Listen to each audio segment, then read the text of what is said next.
Hello and welcome back to Let's Sabotage the Equestrian War Effort, or Let's Put Lunar in Charge. Last time we began the event path where we will begin the preparations for civil war. I have already kind of taken upon myself to begin sort of preparing for the war by making some not so intelligent decisions, such as putting all of my production towards useless shit like armored cars, which the AI never uses, transport planes, which the AI doesn't really use, tank and anti-tank and anti-air when we don't have a division template for it. You know, things like that, to try to sabotage the equestrian war effort preemptively, and, whenever possible, doing things that would benefit us, such as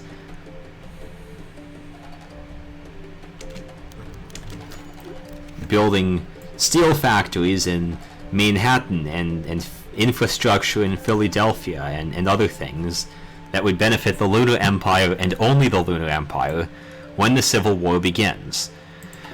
A new generation. The Canterlot bureaucracy sprang into action. A campaign activist was not a common request for an absolute monarch, but they knew how to find the right pony for the right job. Within days, Lunar was introduced to a team of Bat Pony sympathizers and experienced organizers, including a PR firm from kindly provided by the sympathetic mayor of Manhattan. Within days, they moved rapidly, planning volunteer recruitment, key messaging rallies, and advertising campaigns. Lunar's anxieties eased. These ponies understood this new world. They knew how to transform will into power. But it was the activists who most transfixed Luna. They looked at her with awe and spoke passionately of their desire for change, whether motivated by abstract principle or personal experience. They believed in themselves, not because they knew it would work out, but because every change must begin with hope.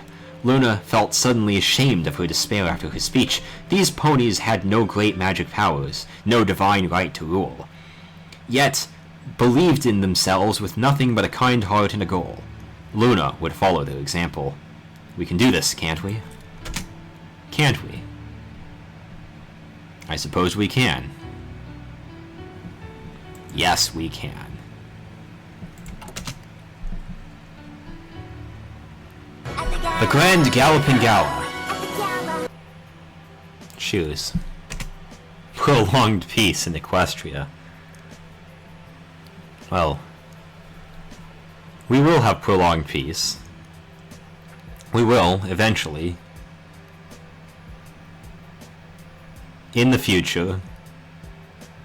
Once everything on the continent has been brought under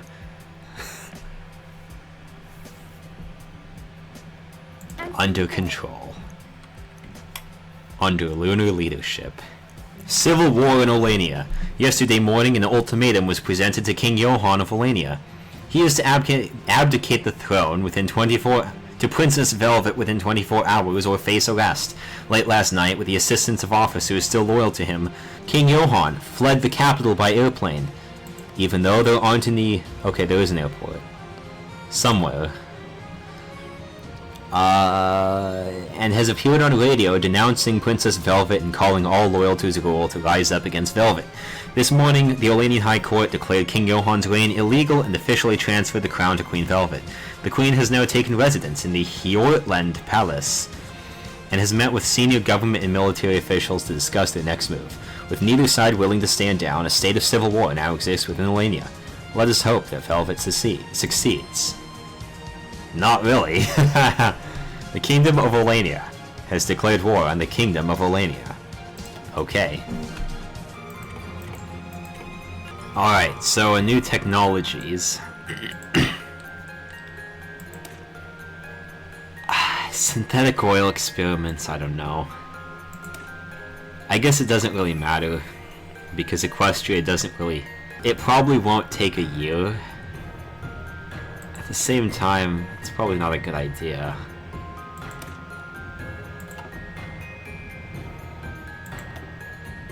It's not gonna take a whole year just to do it. waste time on, like, experimental rockets.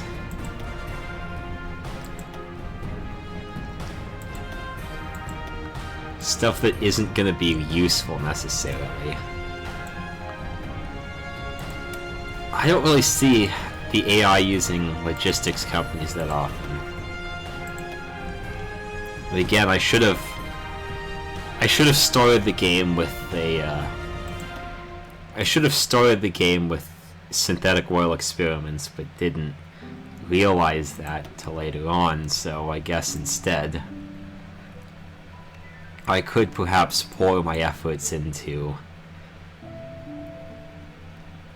useful shit like atomic research, useless shit like atomic research that won't pan out for a while, and maybe fleet and being doctrine, which isn't going to be that important because which isn't going to help them really in the Civil War because it's a land war mainly. And if the Manhattan fleet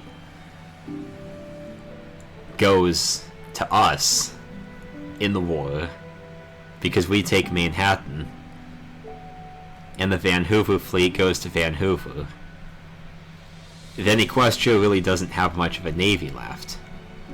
Even if they did have a navy, though, it wouldn't really do all that much because the war will mainly be fought on land. I wonder if building a fuel silo might be a good idea, though. How long would it take?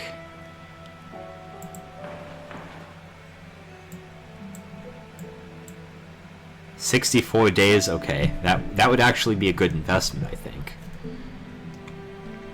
Industry would, in general, would just be a good idea to build. I think. Though infrastructure might be better.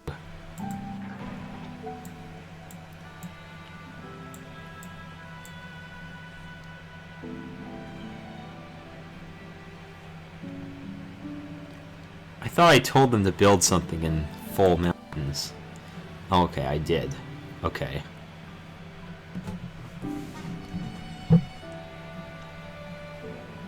Maybe the Everfree Forest, too. That'll be the front lines of it all.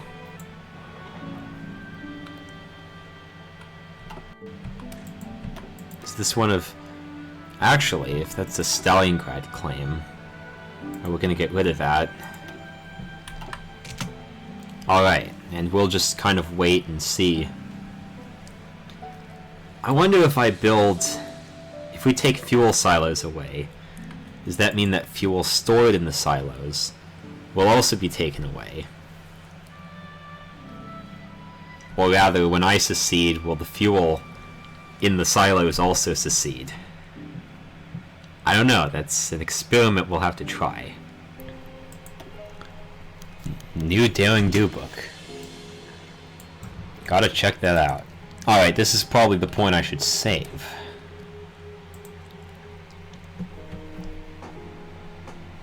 The game.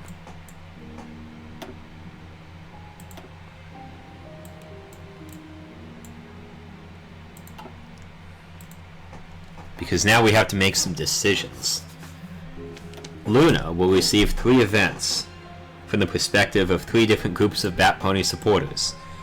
Dream-recruited cultists, the Bat Pony clans, and progressive activists. Dream-recruited cultists.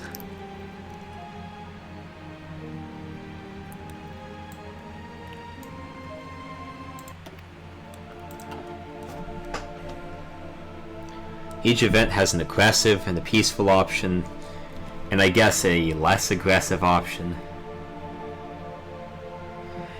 Misty Knight often dreamed, a friendship of purpose, excitement, everything missing from her daily life. But today... You mean tonight, unless this is a Bat Pony. Today, her dream was different. She sat outside the city at night watching the stars.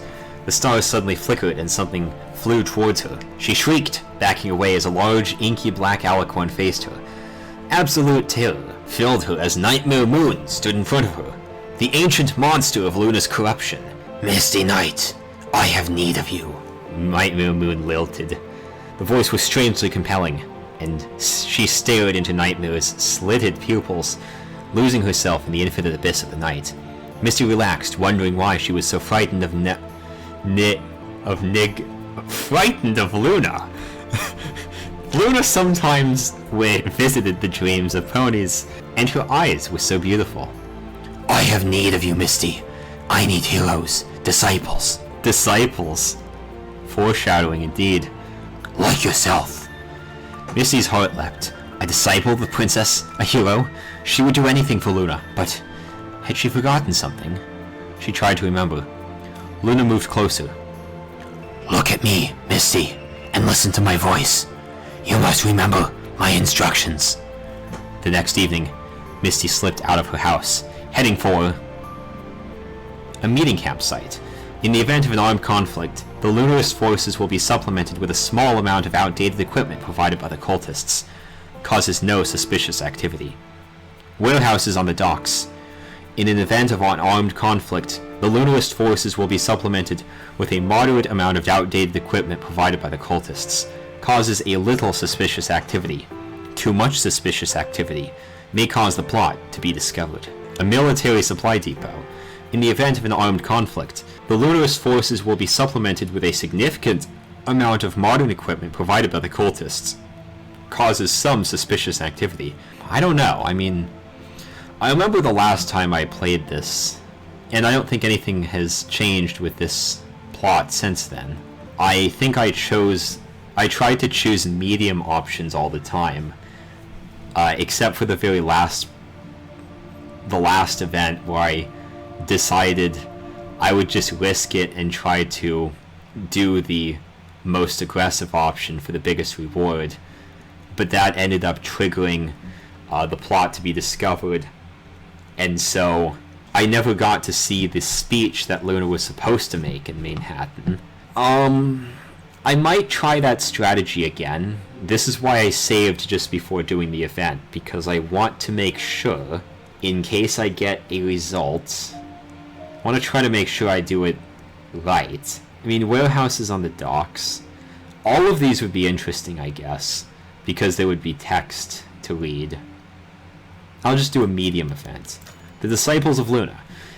Rain beat heavily on the docks as Misty approached a huddled group of ponies. Fellow dreamers, their eyes gleamed just as hers did. One nodded as she approached. Another friend of Luna, I see. You okay with getting your hooves dirty? Misty nodded eagerly. The leader pointed ahead. See this warehouse? Not military. Guards are too suspicious these days. But this, civilian private security, for frontier and jungle towns, loaded with all sorts of equipment for defending from wild beasties like manticores and dragons. Misty was confused. Shouldn't the Equestrian army be doing that work? Sort of work? They used to, but with a changeling threat, more and more resources are being pulled elsewhere, and we can reap the benefits. Let's go. 2 hours later, and safely away, the group eagerly sorted through their haul. Rifles, nets, lures, explosives, magical shields, and potions, the anti-dragon rifles met murmured approval. A weapon that could pierce dragon scale could pierce steel, too. Fighting creatures was not too different from fighting ponies, Misty reflected. Ponies are creatures, but don't tell them that. They would take these weapons, distribute them to Luna's friends, and they would train. The Disciples of Luna would be ready. I finally found my purpose. Well, I hope the Disciples are well armed. They're going to be fighting a three-front war after all. The fall of Visapolis. The end of an empire. Or is it? Because again, like I said before, usually the Changeling Civil War, you can expect Visapolis or Vrax to be taken, but then not held. And that's the key thing there. Thorax has to move quickly to secure as much of the military industrial base as he can. Otherwise, Chrysalis will just outproduce him. And another issue I've noticed is that most of the time, the Changelings cannot solicit outside aid. Or Thorax cannot solicit outside aid because he doesn't have a port. And since the AI is kind of stupid, or rather, doesn't expect other countries might decide they have surplus, obsolete military equipment that they want to offload.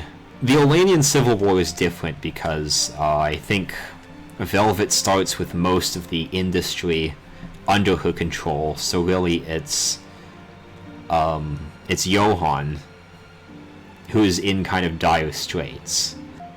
How do I hold a gun with hooves? I guess this is the... Okay. Must be preserved. We're running out of, Ponies, at the ready. things. Alright, this army. Answering the call. You know what, actually? We're fighting, if we're gonna have a civil war, Answering the call. and we want the Equestrian military to be inefficient and incapable. I mean, the AI will probably just undo that decision, but Ponies, at the ready. who knows? Our lands must be preserved. Plus, like, all the troops that we're gonna take out. Alright, we still have a bunch of military equipment left that we could use.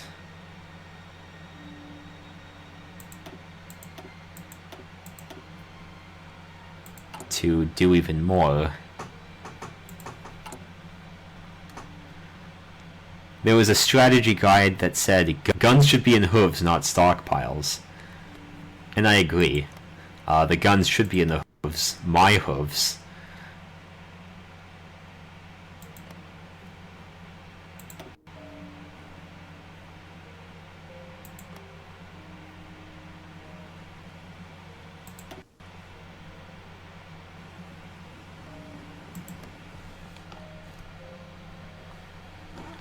Which is why I'm training a shit ton of units, of divisions. Infrastructure has just been built. That's good.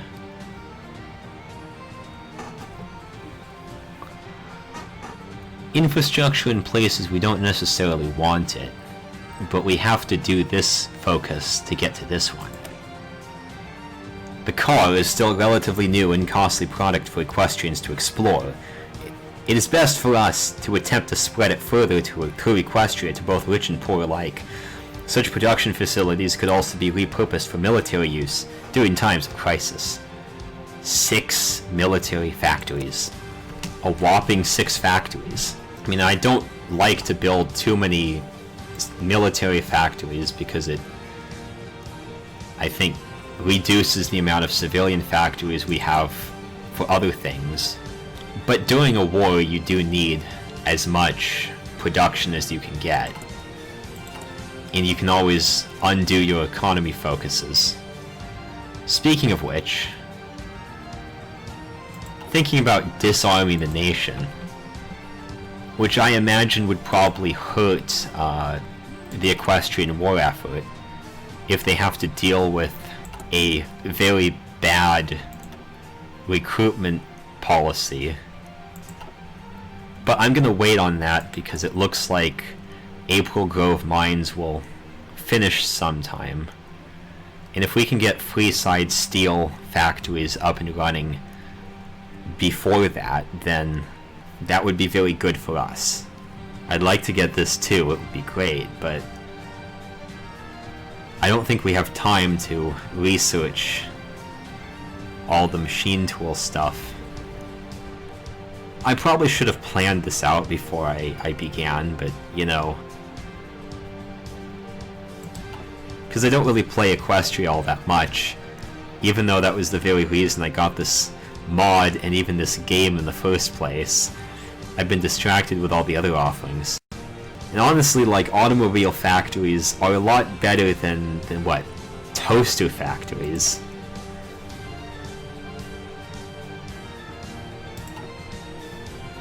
I mean, why would you even build these? Especially if it's not even necessary to get any of these. The industry bonus, I guess. The campaign continues. Luna stood in front of the Manhattan City Hall, nervous but determined. Ponies waved banners and cheered as her organizers carefully choreographed lighting and music for effect. And Luna focused on her anger. It helped quash the nervousness. Today, a bat pony works unappreciated and underpaid in our factories, as we enjoy the life they have made possible. Equestria, is this friendship? No! The crowd yelled. Today, a bat pony mother cries, her falls sick, because equestrian doctors do not visit the mountain holds. Equestria, is this friendship? No! The crowd yelled. Today, a bat pony intending to come to this very rally was blamed and beaten by guards for a crime, just because she was in the neighborhood. The crowd gasped as organizers helped a young bandaged bat pony mare limp onto the stage. Luna paused, allowing it to sink in.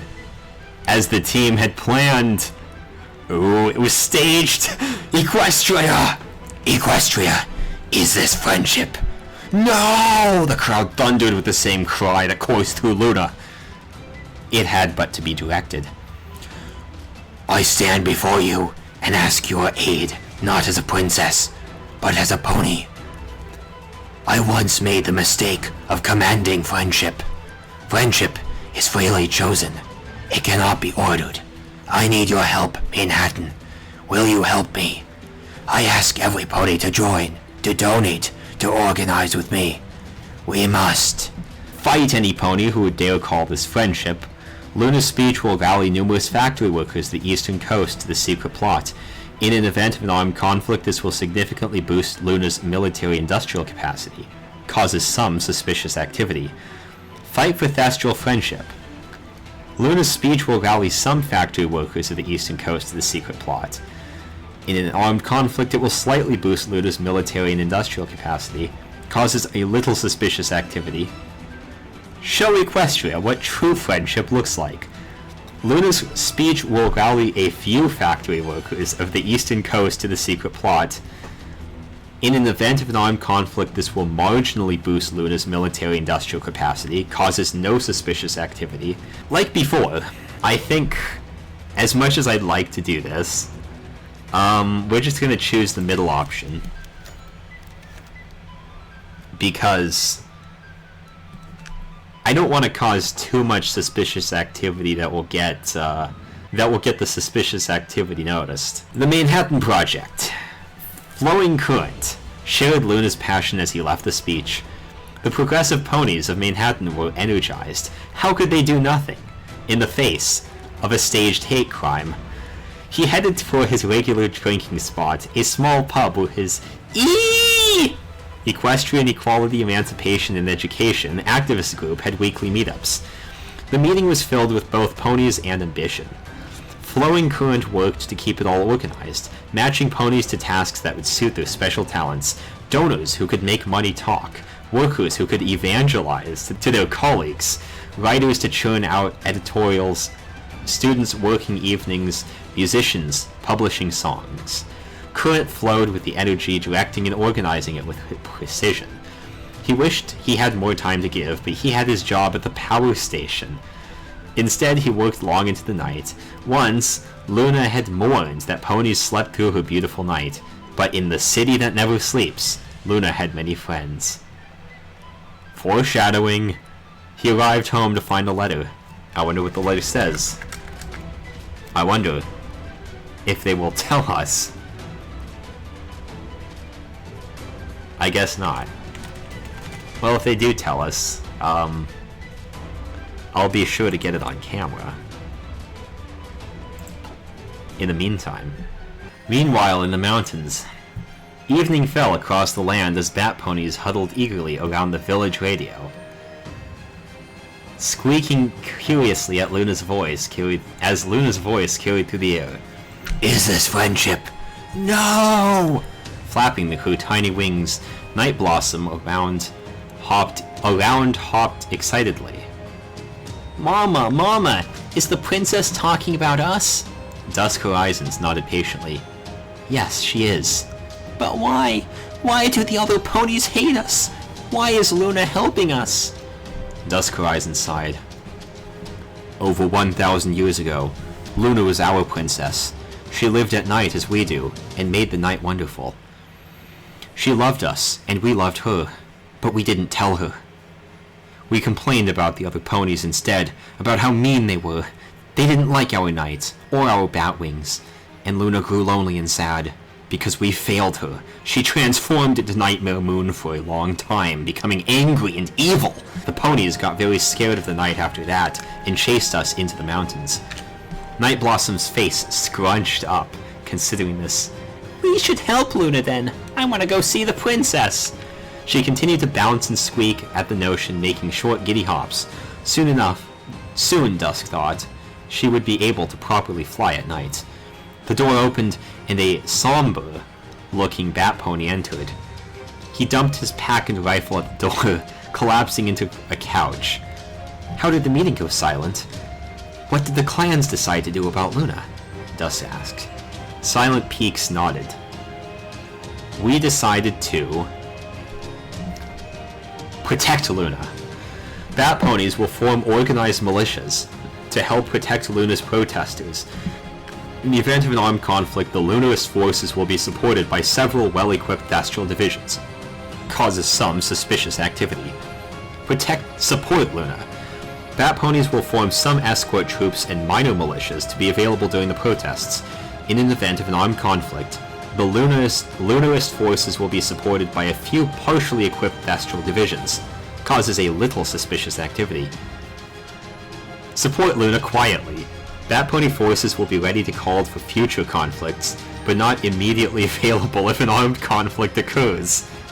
Causes no suspicious activity. We'll take the moderate line. Never again! Silent Peaks nodded. Of course we will be there for her. We will stand by her and show equestrians we do the same. He glanced to his rifle. And just to be safe, the mountain holds will prepare in other ways. Dusk flinched. Is it really that bad? Maybe. But some of our ponies are having strange dreams. Luna seems very stressed.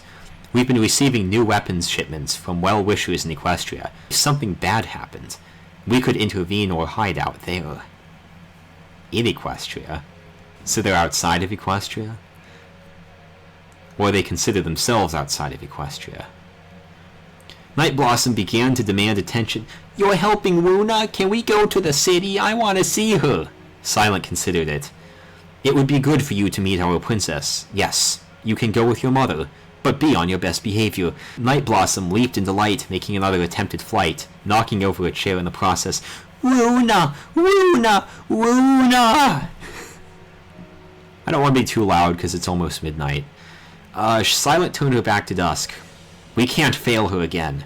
We've paid our mistake for 1,000 years. Never again. Bags were packed, wings stretched. The bats were going to Manhattan. It will be different. This time. This time. It looks like the April Grove mines will be ready soon. I'm not sure if there's going to be enough time to open those steel factories.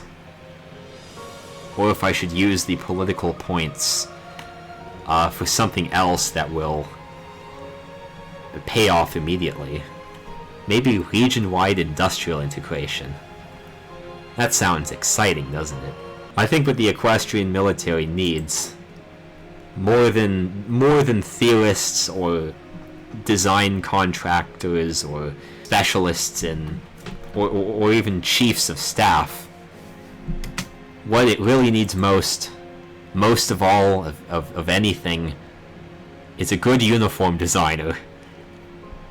A good uniform designer to reduce the winter and heat attrition in our temperate climate. Virgilia has capitulated. Poor Virgilia.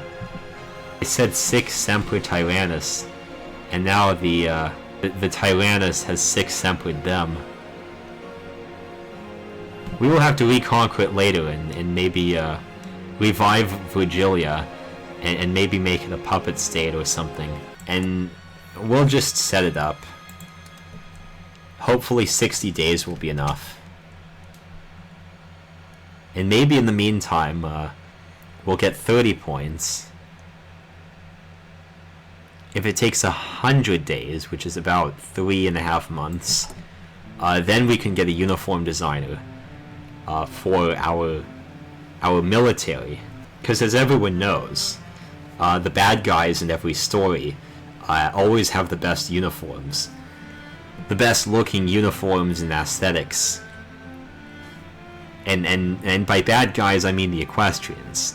Those evil bat pony oppressing Equestrians.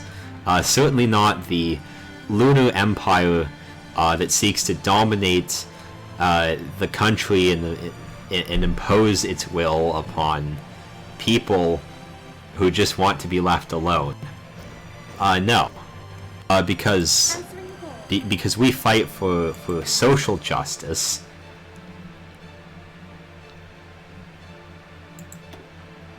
And that is always worth fighting for, isn't it? Even if we do get a bit extreme. Speaking of justice... just as I predicted. So, Olania looks like they're winning their civil war. And the Thorax is losing it. Olania is winning their civil war. I mean, right here. Velvet is winning her civil war. With a clear advantage in manpower and factories versus Changeling Civil War, where Thorax has a very big disadvantage in manpower and an even bigger disadvantage in industry. He's gonna die. Mountain duty. Sergeant Silverspear threw down his poker hoof in disgust. There I am in the Celestia Dam middle of backcountry, on some goodwill mission, and now this turned into a wild chase for stolen weaponry. And to top it off, our baby lieutenant is collecting my entire paycheck. Lieutenant Purpleheart smirked back, sweeping him to bits. Whose fault is that? And besides, bats are unavoidable. It's all they can talk about in Canterlot, and I wouldn't even be surprised if we find some overeager bat clan has pilfered these weapons for a skirmish with the Diamond Dogs. Silverspear grumbled assent. Things are nice for 1,000 years, and then Lunar comes in, wants to make her mark. Easy for her to say, it's poor old me who gets sent up a mountain. Purpleheart raised her eyebrows. You're not going to vote for it? I want to hear Celestia's opinion on it before I choose. She's been quiet about this whole thing. We do need to fix things with the bats. It's just... He waved his mug of cider. You can't just make ponies into friends with a vote, you know. He leaned closer. It's not like the bats are perfect. Have you seen the crazies down in the jungle? They still worship Nightmare Moon down there. And some of them are coming up here. Purpleheart opened her mouth to answer, but was interrupted as a bird call rang out. The scout had called. The weapons had been found. Ponies reached for their guns. The warning. They moved quickly, following the signal. Cresting a rise, they arrived to a strange sight. No light shone, yet somehow they could see the blackness. They could see in the blackness. Bat ponies knelt, their eyes gleaming strangely, chanting, Nightmare Moon, hidden ruler of Equestria, may the darkness hide us as we embrace your darkness within ourselves. Silverspear swore quietly in disbelief. Fuck, actual cultists? Purpleheart stood shouting, This is the Equestrian army! You are surrounded! Put down your weapons and put your hooves on the ground! Instead, the cultists dived for guns and the fight began. Several minutes later, Purpleheart, wounded but still standing, anxiously searched the wreckage of the camp. Most of the cultists had fled in the confusion. Silver, now the image of professionalism, advised, We can tell the clans about this, they will hunt the rest. What surprises me is the Equestrians here. Earth ponies, unicorns, Pegasi, supporting Nightmare Moon. How is that possible? And why did they fight? Even cultists usually don't fight the army. Purpleheart shuffled through papers and maps. This is not the appropriate music for this. We need something like this. No, we need something like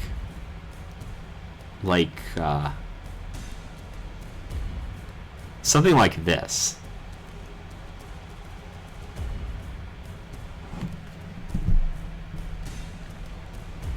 I guess it's okay. Purple Heart shuffled through her papers and maps, her ears flattening with anxiety. Worse, they're planning a massive attack on Winneapolis soon.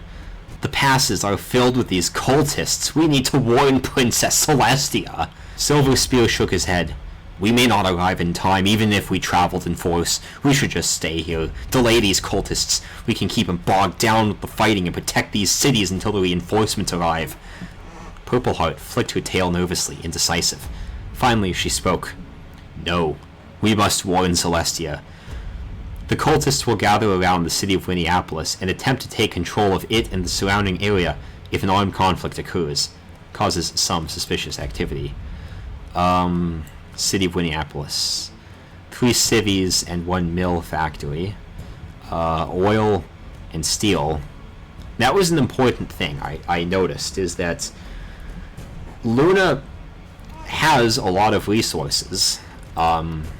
She has lots of steel, and I think even more steel if the Freeside steel factories can get built up in time. I am the Iron Pony! But she has no oil. Luna has no oil. Which is why I had thought, maybe I should have built a refinery or two, and I would have built a refinery, but I don't think we can get the tech in time. I didn't think we could get the tech in time, so I decided not to. Maybe if I had began researching the tech at the very beginning, but even then I don't think so. I don't think there's enough time. Especially, it says, if we're in October, if there's less than, 2 months left, if there's less than 3 months left, I think, or less than 4 months, I'd say, it would probably take that long if I had researched the tech at the beginning of the game, and then had to build the refinery on top of that. Still, I don't think oil is too big of an issue, since most of the fighting will just be with infantry units, and by the time I could get military vehicle production up and running, we would probably be in a situation where we could just win with infantry alone. But enough of that tangent. So, if we warn Celestia, the cultists will gather around Winneapolis and attempt to take control of it in the surrounding area. Do both, split our forces. Their primary goal is hindered. The cultists will make a smaller push for the town of Ponderosa and attempt to take control of it and the surrounding area if an armed conflict occurs. Causes a little suspicious activity. Or, dig in, I will go alone. The cultists will not be able to launch additional attacks if an armed conflict occurs. Causes no suspicious activity. This is the point in my last playthrough where I stopped doing the moderate stuff and attempted to take a risk with seizing Winneapolis, and that triggered the Civil War prematurely.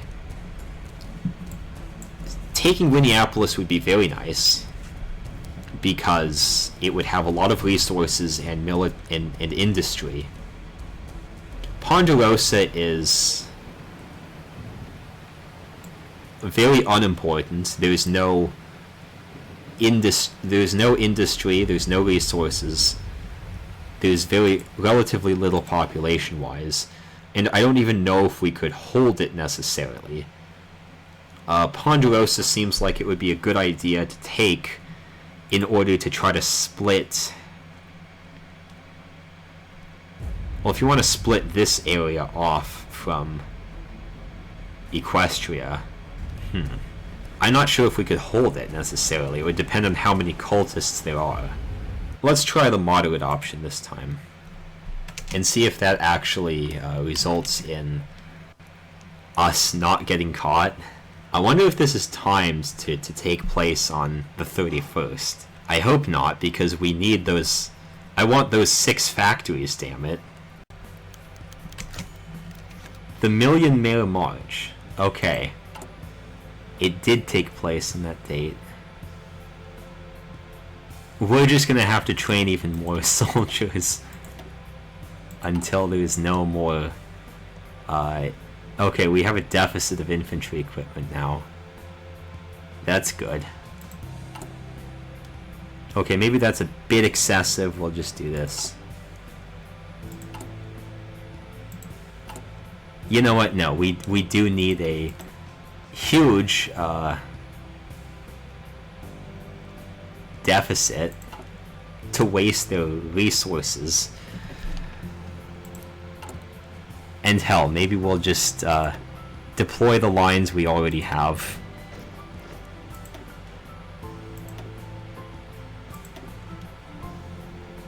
If the war is going to kick off soon. So we can maximize the number of troops in the field, and thus the troops we would have. The Million Mare March. Ponies across the nation marched in a candle-lit vigils on the eve of the referendum. At the center of it all, Lunar stood in Manhattan.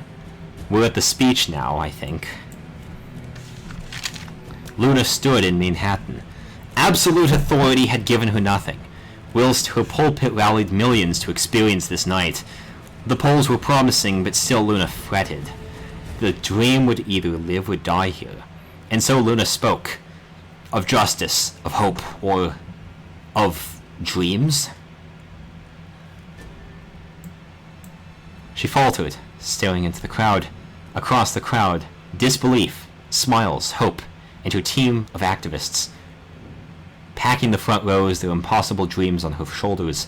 How could any pony bear the impossible burden of an idealist's dreams? I don't know, I mean, these guys are bearing it, I guess.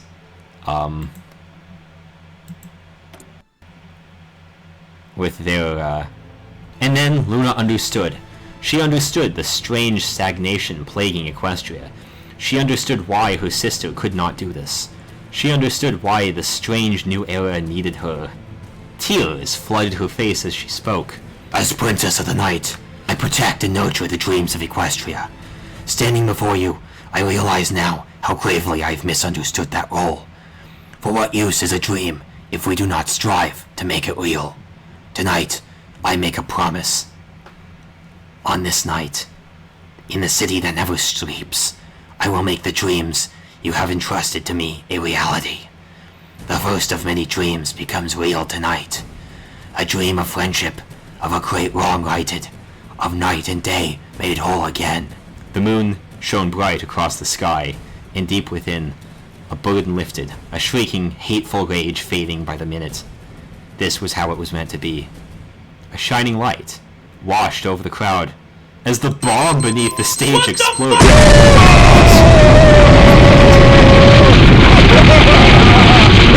The bomb tore through the stage, the shockwave hurtling Luna into the crowd. Chaos, screaming, confusion. Ponies screamed, screeched, and shouted. Bat ponies took to the air in fear, with a few braver ones rushing to assist Luna. And in the center of the charred rubble, Luna got to her feet, injured, to her hooves injured, but alive. Before her in the front row, her staff, burns, screams, horror.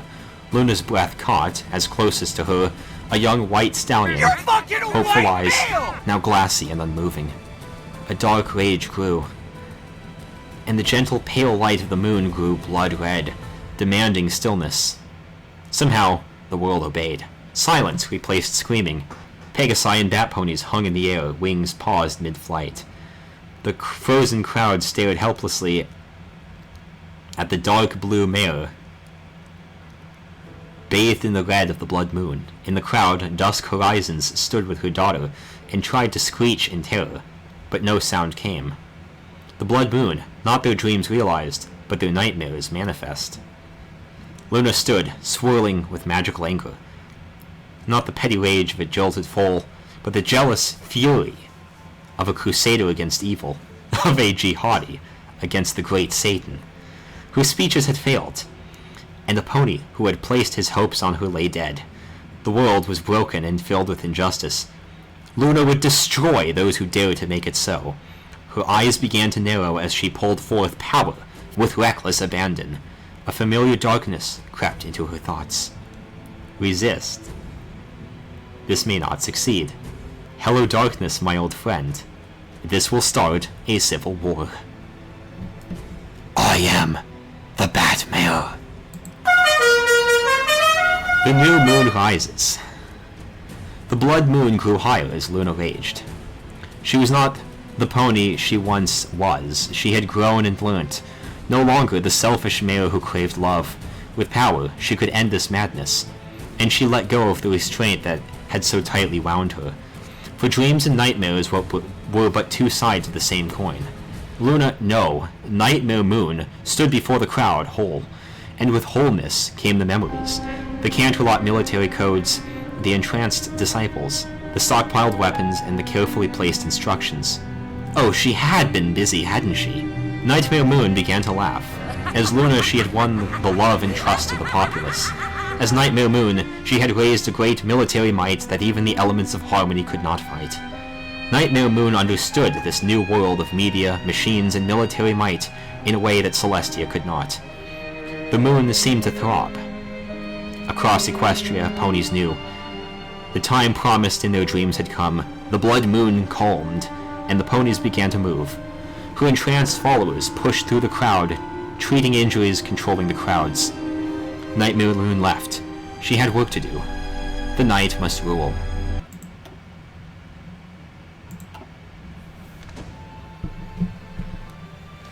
Nightmare Moon left. She had work to do. The night must rule. The cause. Flowing Current's limbs began to move again as Luna's healing magic washed over the crowd. As Luna's healing magic washed over the crowd, he couldn't believe it.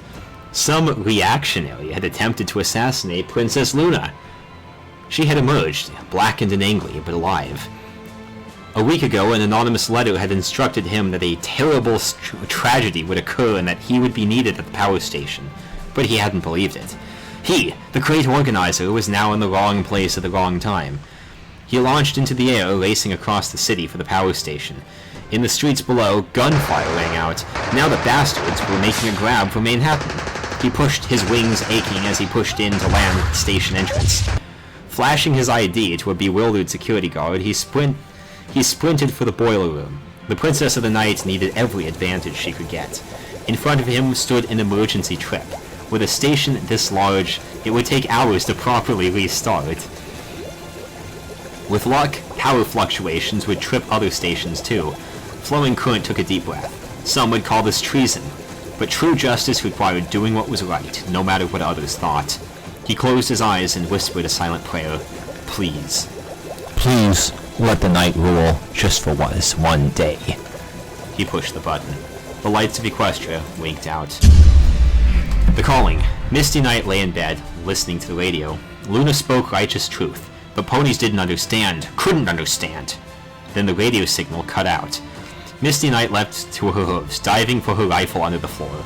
This was the moment promised in her dreams, the moment they had all trained for. And indeed, suddenly the moon seemed to ripple, and deep within her soul she felt its call. Nightmare Moon had awakened. It was time. She frowned, but the light still blazed.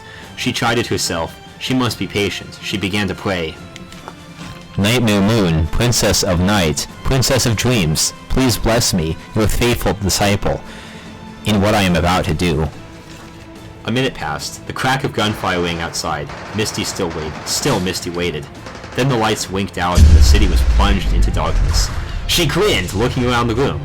She could still see, for she was blessed of the moon. She lifted her rifle and sprinted out into the darkness as thousands of others across Equestria did the same. For Nightmare Moon, the true goddess of Equestria. The Bat Ponies. The crowd stood in the air, candles held aloft. Silent peaks huddled around radio. The radio, as it relayed Luna's speech. Luna was actually doing it. Night Blossom could have a good future in a new Equestria, a fair Equestria. And then the radio went out. And an explosion thundered in the distance. The crowd scattered, bat ponies taking to the skies in panic, screeching. The moon's light faded. Silent collapsed in shock. If Luna had died, the bat ponies would be sure to follow. But then the moon began to glow. Not a calm white, but a deep blood red out of rage and sadness. It shimmered, and Silent felt the call deep within. Luna was alive, and she needed their help. He rallied his volunteers. Many cried even as they obeyed, their dreams of peace shattered. One asked, "But what if it's Nightmare Moon?" The others nodded, hesitating. Silent himself barely held back tears. He needed to stop this kind of talk immediately. He grabbed the pony by the collar, shouting, "It doesn't matter! If it's Luna, we help our princess. If it's Nightmare Moon, Equestria will try to kill every single bat pony. Do you think they would just forgive us?" His voice dropped to a whisper, trembling. "Do you understand? It doesn't matter."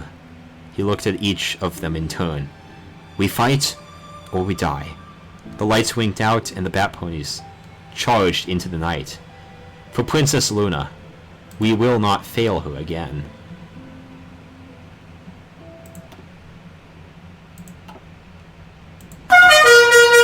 Civil War, the nation is in chaos. Broadcasts from Manhattan report an assassination attempt on Princess Luna by anti-Bat Pony groups, who were fought off successfully by Bat Pony and local militias. Anti-Bat Pony groups, who somehow knew to place to send a letter, a threatening letter, to one of the organizers. Yeah, it was staged. Luna had taken to the air warning that Celestia has gone mad and attempting to oppose Bat Pony equality, and that as a result, she has had no choice but to assume governance. Celestia and the Canterlot administration appear to have been taken totally off guard, and as many awoke to find a well-coordinated change of power had taken place in many cities. Government buildings occupied, soldiers receiving orders to defend Luna from terrorists, and objectors arrested. Canterlot in the west remain completely controlled by Celestia, and as the reality of the situation sinks in, war appears inevitable. Equestria and her vassals are divided. Shall we support Celestia or Luna, or perhaps manage her vassals during these trying times? And right here, I think, is a perfect place to end the video. For the rise of the Lunar Empire. We'll have to wait, because it's getting pretty late, and my neighbors are probably trying to sleep right now. Good night.